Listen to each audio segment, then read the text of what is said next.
The morning sky over New York was clear and blue when the first alien ships appeared.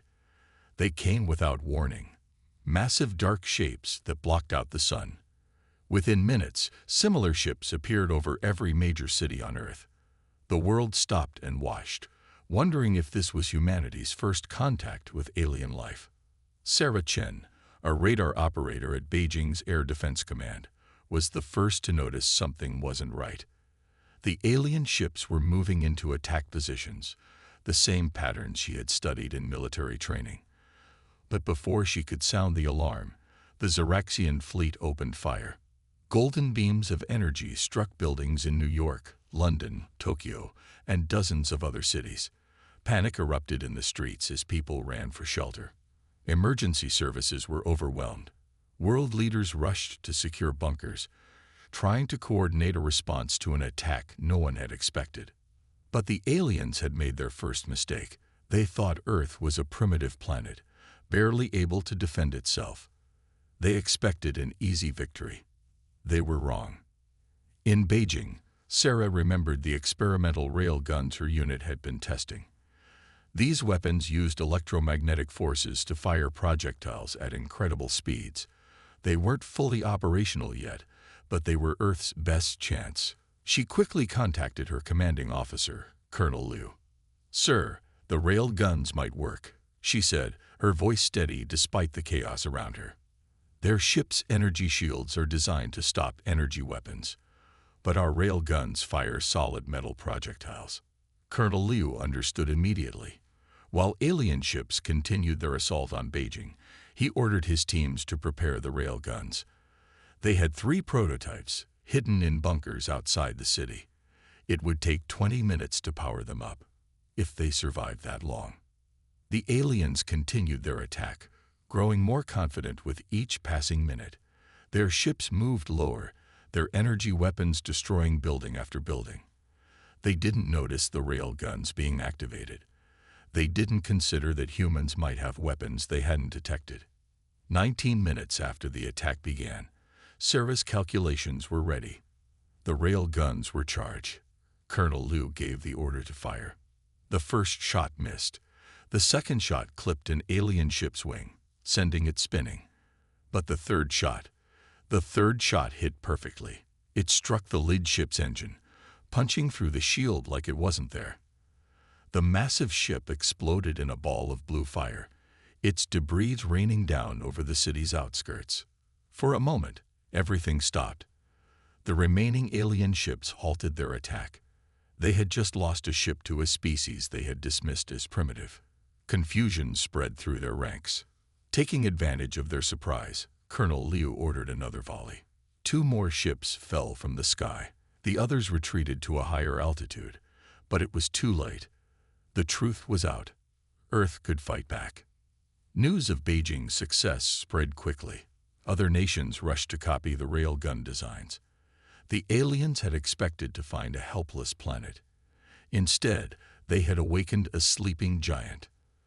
As the first day of the invasion ended, humanity had shot down 7 alien ships worldwide. It wasn't a victory. Not yet. But it was proof that humans could hurt these invaders.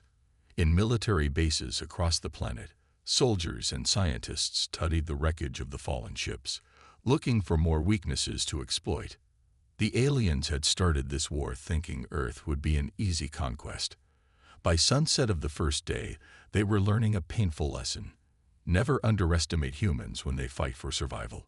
The real battle was just beginning. Dr. Priya Patel hadn't slept in 36 hours. She stood in a makeshift laboratory in Mumbai, staring at pieces of alien technology scattered across her workbench. The crashed ship had been recovered from Beijing 3 days ago, and scientists worldwide were racing to understand how it worked. "This doesn't make sense," she muttered, tapping her tablet. The alien ship's control systems were advanced, but they followed patterns that seemed oddly rigid. Every circuit, every component was perfectly organized, too perfectly organized. In the corner of her lab, a small alien drone they had captured lay partially dismantled. It had taken her team just hours to disable its security systems, which seemed strange for such advanced technology. Now she knew why. "Get me General Rahman," she said to her assistant. "I think I've found something important." While waiting for the general, Priya ran another scan on the drone's central processor. Her suspicions were confirmed. The aliens relied entirely on artificial intelligence to run their systems. There wasn't a single manual control in sight. General Rahman arrived quickly. The short, stern woman had been coordinating India's defense efforts since the invasion began. "What have you found, Dr. Patel?" Priya pointed to her findings on the screen. "The aliens aren't what we thought. Their technology is advanced, but it's inflexible. Everything is automated, controlled by AI systems that follow strict protocols. They don't adapt well to unexpected situations." She demonstrated by sending a simple command to the drone. It responded instantly, following its programming perfectly. Then she sent a slightly irregular command. The drone's systems froze, unable to process the variation. "They've removed human error from their systems," Priya explained, "but they've also removed human creativity. Their AI can't think outside its programming." General Rahman's eyes widened as she understood the implications. "Can we use this weakness?" Priya nodded, pulling up another screen. "We already are. My team has created a basic virus that confuses their targeting systems. It works because their defenses only look for threats they've seen before. They literally can't imagine new types of attacks." Over the next few hours, Priya's discovery spread to other research teams worldwide. In London, scientists found they could jam alien communications by sending irregular signal patterns. In Tokyo, engineers discovered ways to trick alien sensors using simple frequency variations that no AI had been programmed to detect. But the biggest breakthrough came when they examined the alien ship's power systems. The AI controlling them was so focused on efficiency that it never considered the possibility of a power surge. It had no protection against it. "Their weakness is our strength," Priya explained to a global conference of military leaders. "Humans make mistakes, but we also improvise. We try new things. Their AI can't handle the unexpected because they never programmed it to think like we do." Within days, resistance forces worldwide began using this knowledge. They created chaotic, unpredictable attack patterns that confused alien targeting systems. They sent contradictory signals that overloaded alien communications. Every human imperfection became a weapon against the invaders' perfect but rigid technology. As the sun set on the 7th day of the invasion, humanity had a plan. The aliens had built their empire on the idea that machines were superior to organic minds. Now they would learn why that was a mistake. Sometimes, the best solutions came from messy, imperfect, creative human thinking.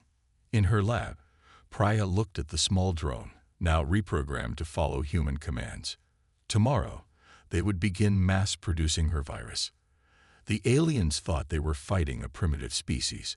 Instead, they were about to face something their AIs could never understand: human ingenuity. The United Nations building in Geneva was damaged, but still standing. Inside, for the first time in human history, representatives from every nation sat together with a single purpose. There were no enemies here anymore. Earth faced something bigger than old rivalries. Ambassador Chen from China stood up first. "Beijing will share our railgun technology with everyone," he announced. "Our engineers are already preparing the designs." The room buzzed with surprise. These weapons had been China's most closely guarded secret.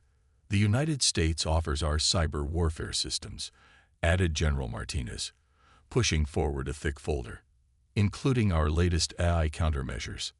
Around the room, other nations began offering their own military secrets. In the back of the room, a young woman from Kenya named Amara listened carefully. She was not a politician or a general. She was a programmer who had caught the attention of her government by creating innovative computer viruses. "The aliens use a universal communication system," Amara said when it was her turn to speak. The room fell silent. "Their AIs all speak the same language. If we can infect one system, we can infect them all." She held up a small drive. "I've written a virus that can do it. The room erupted in discussion. Russia's top military commander offered their advanced missile guidance systems to carry the virus. Japan promised their quantum computers to help improve it. India shared Dr. Patel's research on alien AI weaknesses. In orbit, alien ships noticed the unusual gathering. Their sensors detected increased communications between nations that had always been enemies. Their AIs analyzed the situation but could not understand what was happening. Nothing in their programming could explain humans setting aside their differences so completely. Within hours, the sharing of technology began. Chinese engineers taught American crews how to build rail guns. Russian missile specialists worked with Iranian scientists to modify their weapons. British cyber experts collaborated with North Korean hackers to strengthen Amara's virus. In a secret facility deep under the Swiss Alps, Amara worked with a global team of programmers. They combined their knowledge of different coding styles, creating something the aliens would never expect, a virus that could think and adapt like a human. Humans have fought each other for thousands of years, said an old Japanese programmer working with Amara. We learned many ways to fight. Now we use this knowledge together. The aliens continued their attacks, but something had changed. When they attacked Moscow, they faced American defensive systems backing up Russian weapons. When they struck at Seoul, Chinese rail guns protected South Korean skies. Every human nation supported the others, creating a defense network the aliens couldn't break. 20 days after the invasion began, humanity was ready to show its true strength. Amara's virus was complete, a combination of coding styles from 20 different nations. The aliens had never seen anything like it because they had never imagined enemies working together so perfectly. In their ships above Earth, the Xeraxian commanders noticed something strange. Human resistance was becoming more coordinated. Their attacks made less sense to alien eye. The humans were using weapons and tactics that shouldn't work together, but somehow did. For the first time, the alien commanders felt something their AIs couldn't compute: fear. They had expected to find a divided planet of warring nations. Instead, they had united humanity against them. As Amara prepared to launch her virus, she smiled at her international team. They thought our differences made us weak, she said. But our differences are what make us strong. Tomorrow, the aliens would learn just how strong a united humanity could be. Colonel Sarah Chen, who had first used the rail guns against the aliens, now stood in a combined Earth Defense Force command center beneath the Himalayas. 30 days had passed since the invasion began. Today, humanity would launch its first major attack. All units report ready, she announced, looking at the global tactical display. Green lights blinked across the screen as forces worldwide confirmed their positions. In orbit, the aliens continued their regular patrol patterns, their AI systems detecting no unusual activity. They didn't know that Amara's virus had already infected half their communication network. They didn't realize that Dr. Patel's team had cracked their formation codes. Most importantly, they hadn't noticed the thousands of modified missiles hidden in abandoned buildings worldwide. Sarah took a deep breath and pressed the command button. Operation Chaos begins now. Across Earth, the attack unfolded in ways the alien eye could never predict. In New York, railguns fired backwards, their shells reflecting off hidden mirrors to hit alien ships from impossible angles. In Cairo, Russian missiles launched straight up, then split into smaller drones that attacked from all directions at once. The aliens tried to respond, but their rigid formations worked against them. When one ship moved left, Amara's virus told another to move right. Their perfect coordination became their weakness as ships crashed into each other trying to follow conflicting orders. They're breaking formation, someone shouted. On the main screen, the alien fleet scattered in confusion. Their eyes, faced with attacks that broke all military logic, began to fail. But the real trap was just beginning. Dr. Patel's team activated their secret weapon, a signal that made the alien ships think they were receiving orders from their own command. As planned, the alien vessels began following Earth's instructions while thinking they were following their leaders. In orbit, the alien command ship noticed something was wrong.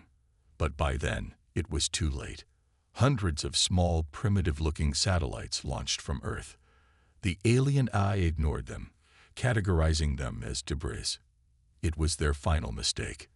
These satellites, built by a coalition of Chinese, American, and Russian engineers, carried a special payload, a combination of railgun technology and a Mars virus.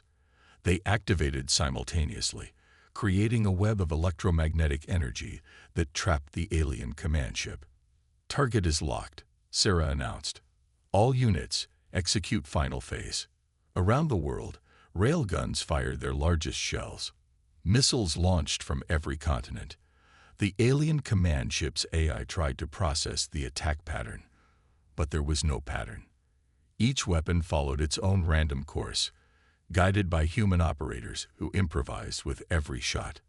The command ship's shields failed under the chaotic assault. Its AI, unable to predict or counter the human tactics, could not protect it. In a spectacular explosion visible from Earth's surface, the massive vessel broke apart. Cheers erupted in the command center. On screens worldwide, people watched as pieces of the alien command ship burned up in the atmosphere. But Sarah knew this was just the beginning. First major victory confirmed, she reported to the Global Defense Council. The aliens have lost central control of their fleet. Individual ships are now operating independently. This was exactly what Earth had planned for. Without unified command, the alien ships would be even more vulnerable to human unpredictability. Their AIs, designed for perfect coordination, couldn't handle independent action. As the sun set on humanity's first successful counterattack, Sarah looked at the tactical display showing confused alien ships trying to regroup. They thought their technology made them superior, she said. Instead, it made them predictable. Tomorrow, Earth would press its advantage. The aliens were about to learn that sometimes the best strategy was no strategy at all, just human creativity and the willingness to try the impossible. Admiral James Wilson stood in the submarine U.S. Nautilus, deep beneath the Pacific Ocean. After Earth's successful counterattack, the aliens had gone quiet for 3 days. Every military commander knew they were planning something big. Incoming transmission from command. His radio operator reported. The aliens are moving their remaining fleet into position around Earth. They're forming some kind of pattern. Before Wilson could respond, all the electronic equipment in the submarine flickered. Then, across the entire planet, every electronic device went dark. The aliens had launched their ultimate weapon, a massive electromagnetic pulse designed to destroy Earth's technology. In their ships, the Xeraxian commanders celebrated. Their AI predicted a 99.9% chance of victory. Without electronics, humans would be helpless. They expected Earth's defenses to collapse completely. They were wrong. In his submarine, Admiral Wilson smiled and opened an old metal locker. Inside was a mechanical depth gauge, manual targeting systems, and other backup equipment that didn't need electricity.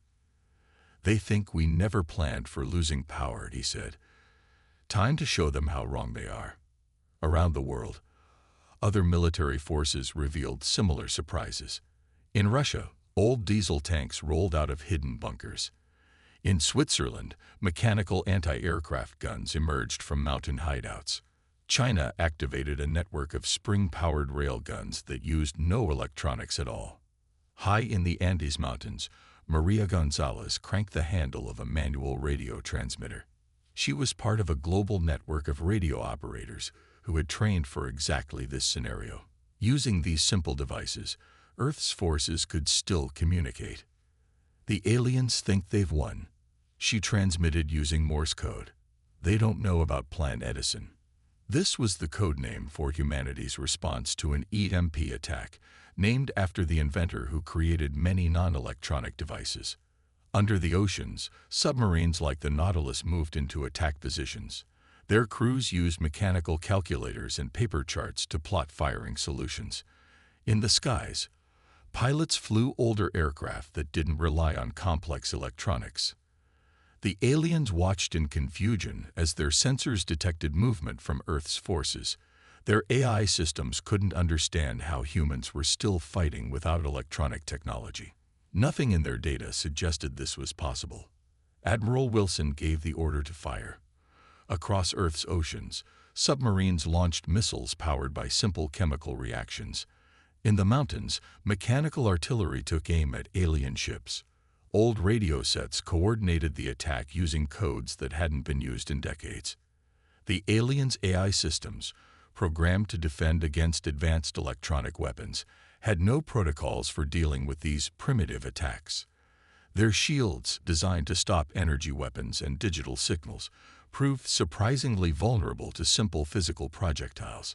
All units, continue attack, Wilson ordered through the mechanical radio. The aliens just learned their second big mistake. They thought taking away our advanced technology would leave us helpless. They forgot that humans fought wars for thousands of years without electronics. By sunset, Earth's forces had destroyed 30 more alien ships using nothing but mechanical weapons and manual targeting systems. The aliens' ultimate weapon had failed completely. In their remaining ships, the Xeraxian commanders faced a harsh truth. They had built their entire civilization on advanced technology, forgetting the importance of simple solutions. Humans, who had fought countless wars against themselves, knew better than to rely on just one type of weapon. As night fell, Admiral Wilson sent one final message to all Earth forces. Today we showed them that humanity's greatest strength isn't our technology. It's our ability to fight no matter what we lose. Tomorrow, we take the fight to them. Captain Maya Rodriguez floated in the captured alien ship's command center, now modified with human controls. After 2 months of fighting on Earth, humanity was taking the war to space. She commanded Earth's first space fleet, a mixture of captured alien vessels and hybrid ships built using reverse-engineered technology. All ships report ready, her communications officer announced. 20 ships waited in formation behind the moon, hidden from alien sensors. Each was crewed by people who had trained in space combat using video games and combat simulators long before real space travel was possible. Who would have thought all those science fiction movies would actually help us fight aliens? Maya said, checking her tactical display. Humanity had spent centuries imagining space warfare. Now those imagined battles were becoming real. The alien supply fleet appeared right where intelligence said it would. 6 large transport ships, protected by 4 warships. Their AI systems followed the same route every time, never considering that humans might have noticed this pattern. Begin Operation Sci-Fi, Maya ordered, unable to hide a small smile at the operation's name. Her fleet split into 3 groups, using tactics taken straight from popular space combat games. The aliens' eye had no defense against these movements because they had never been used in real combat before. Group 1. Execute Cobra maneuver, Maya commanded. 5 ships shot forward, spinning in a way that confused alien targeting systems. This trick came from an old space movie, but it worked perfectly in real space combat. The alien ships tried to respond, but their formations were too rigid. They couldn't adapt to attacks they had never seen before. While their AI struggled to understand what was happening, human crews acted on instinct and imagination. Group 2. Deploy the nets, Maya ordered. This was Dr. Patel's latest invention, energy nets designed to tangle alien ships' engines. The idea came from an engineer who remembered old sailing ships using similar tactics against larger vessels. The alien supply ships scattered in confusion. Their AI systems had no protocol for dealing with human-style space combat. They had expected organized formations and energy weapons, not the chaotic mix of tactics humans were using. They're breaking formation, reported Maya's tactical officer, just like in the simulations. This was humanity's greatest advantage. While aliens relied on proven battle tactics, humans had spent centuries creating imaginary space battles in books, movies, and games. Now they had thousands of ideas that had never been tried in real combat. Maya's fleet struck hard and fast. They used asteroids as cover. A trick from mining games. They launched surprise attacks from the shadow of larger ships, a tactic from space pirates in movies. Every attack came from a different angle, using methods no alien AI could predict. Supply ships disabled, reported her weapons officer. Enemy escorts are retreating. The entire battle had taken less than 30 minutes. Earth's first space victory was complete, and they hadn't lost a single ship. More importantly, they had captured vital alien supplies and technology. Back on Earth, military commanders received Maya's victory report with excitement. Humanity was proving just as dangerous in space as they were on the ground. Their centuries of imagining space combat had prepared them better than any real experience could have. "Send word to all Earth forces," Maya transmitted. "The stars are no longer alien territory. We've proved humans can fight anywhere." She looked at the captured alien ships on her display screen. "And now we have the tools to take this war all the way to their home world." In the vast darkness of space, other alien fleets received warnings about the humans' unexpected space combat abilities. But it was too late. Humanity had found its playground among the stars, and they were just getting started. General David Martinez stood in Earth's new Combined Space Command Center, watching holographic displays that showed the greatest alien fleet yet approaching Earth. After 3 months of defeats, the Zeraxians had decided to use their ultimate weapon, a massive device capable of destroying entire planets. "They're getting desperate," said Dr. Patel, who now served as Earth's chief of alien technology. "But they don't know about our spies." This was humanity's best-kept secret. While the aliens were focused on space battles, human infiltrators had already penetrated their command structure. Some were human agents wearing captured alien environment suits. Others were computer viruses created by Amara, hiding in their systems. "Agent Singh, report status," Martinez said into a secure communicator. Deep inside the alien command ship, Rachel Singh adjusted her stolen alien armor. For 2 weeks, she had posed as a maintenance worker, planting tiny devices throughout the ship. The aliens never suspected. Their AI assumed anyone in proper uniform must belong there. "Planet killer weapon is active," she reported quietly. "But I've planted all the disruptors. Ready when you are."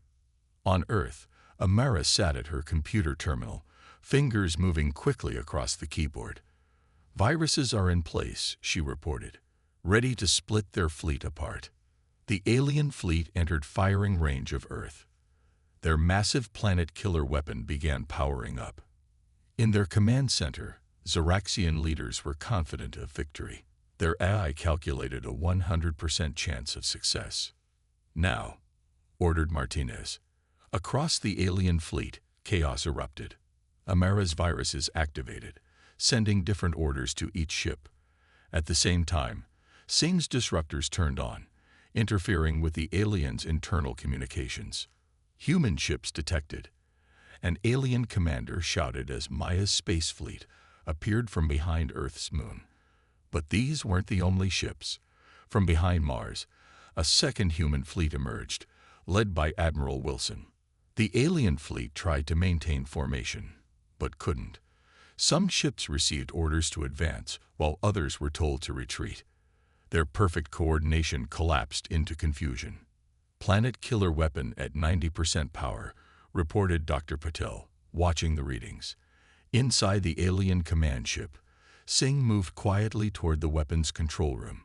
The aliens still hadn't realized their security had been compromised. The space battle intensified. Human ships attacked from all directions, using tactics no alien AI could predict. Rail guns fired special shells that split into hundreds of smaller projectiles. Computer viruses jumped from ship to ship through the aliens' own communication systems. "Weapon at 95% power," Dr. Patil announced. "They're almost ready to fire." In the alien weapon control room, Singh finally reached her goal. She quickly attached a small device to the main control panel, something that looked like ordinary alien technology. But inside it was a combination of Dr. Patel's research and Amara's programming. "Device planted," Singh whispered into her communicator. Martinez gave the final order: activate Operation Backdoor. The small device came to life, sending new commands into the planet killer weapon.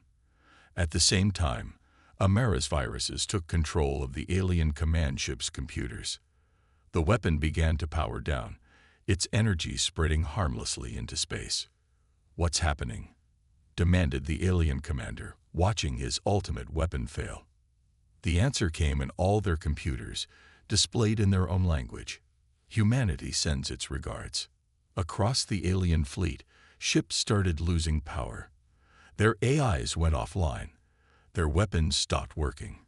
3 months of human infiltration and planning had finally paid off. In Earth's command center, Martinez watched the alien fleet falling into chaos.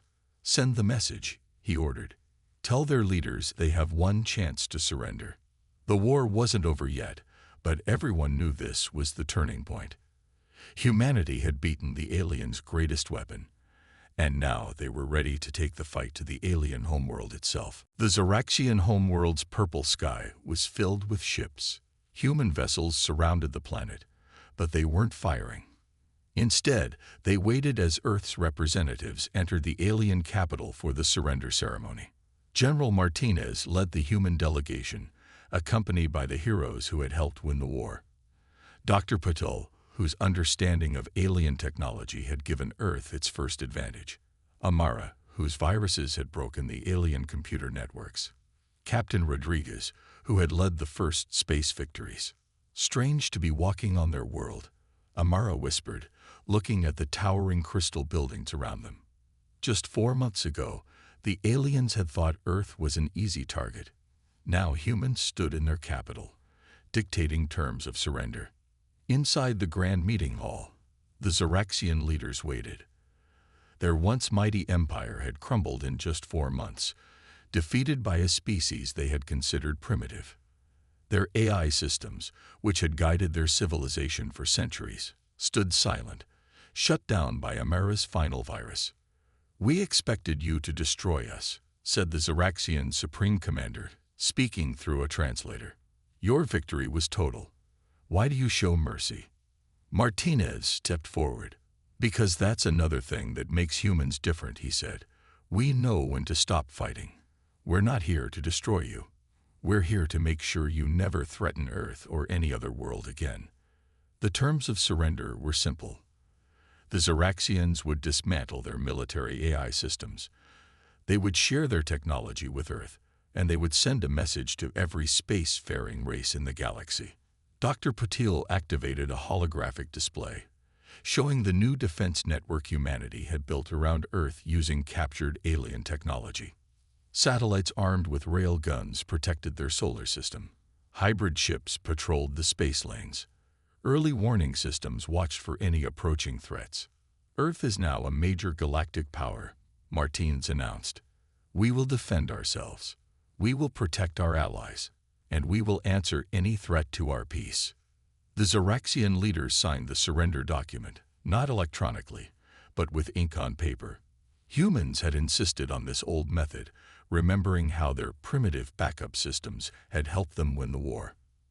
As the ceremony ended, Amara's team activated the Galactic Communication Network. Using the aliens' own technology, they broadcast a message to every civilized world in range. "This is humanity, speaking from Earth. We have defeated the Zaraxian Empire, not because we were stronger or more advanced, but because we never stopped learning, never stopped adapting, and never gave up. We do not seek war, but we will always defend ourselves. Remember this before you consider Earth an easy target."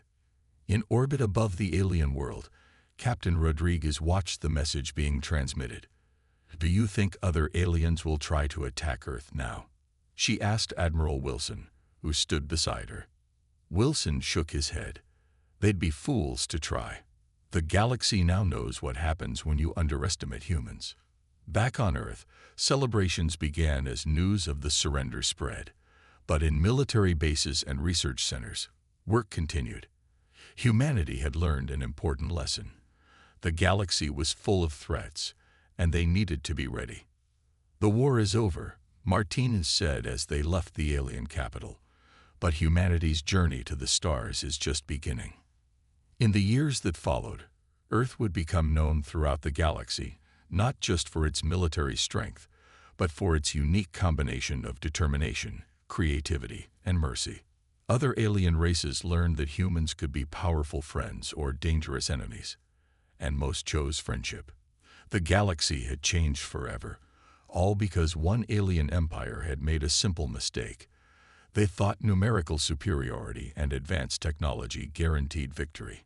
They forgot that the most dangerous weapon of all was the human spirit.